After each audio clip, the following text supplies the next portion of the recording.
Rejection. இந்த வார்த்தையை கேட்டாலே நம்மள பல பேருக்கு ஒரு சின்ன நடுக்கம் வரும். ஒரு வேலை கிடைக்கலனாலும் சரி, ஒரு ரிலேஷன்ஷிப் ஒர்க் அவுட் ஆகலனாலும் சரி, எல்லாம் நம்ம மேலே நம்பிக்கை வச்ச ஒருத்தர் நோ சொல்லிட்டாங்கன்னா அப்படியே ஃப்ரீஸ் ஆகி உட்காந்துருவோம்ல.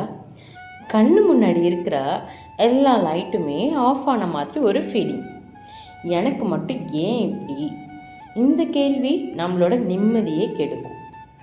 ஒரு விஷயம் கவனிச்சிருக்கீங்களா? ஒரு அம்பு முன்னாடி போகணுன்னா அதை முதல்ல பின்னாடி தான் இழுக்கணும். அது எவ்வளோ தூரம் பின்னாடி போகுதோ அவ்வளோ வேகமாக முன்னாடி பாயும். லைஃப் உங்கள் மேலே ப்ரெஷர் கொடுக்குது, உங்களை பின்னாடி தள்ளுதுன்னா அது உங்களை சீக்கிரம் ஒரு பெரிய டார்கெட்டுக்கு கொண்டு போக போகுதுன்னு அர்த்தம். டென்ஷன் ஆகாதீங்க, உங்கள் மொமெண்ட்டும் பில்ட் ஆகிட்டு தான் இருக்குது. ஒரு வாசல் அடைக்கப்பட்டால் ஐயோ போச்சுன்னு அந்த கதவு முன்னாடி நின்று அழாதீங்க. அந்த ரூம் உங்களுக்கு செட் ஆகலை, அவ்வளோதான். உங்கள் தகுதிக்கு அந்த ஸ்பேஸ் பத்தலை.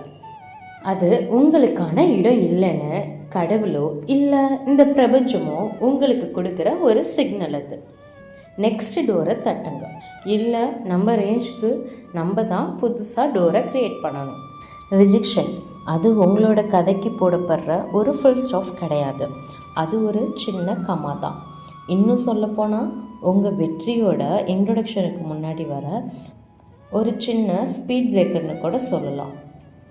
உங்களை இன்றைக்கி நோ சொன்னவங்க முன்னாடி, உங்களை வேணான்னு தள்ளி வச்ச அந்த ஒரு கூட்டத்துக்கு முன்னாடி உங்களோட சக்ஸஸை அவங்க எல்லாருமே பார்த்து வாயை பொழக்க வைக்கிறது தான் உங்களோட ரியல் கெத்து.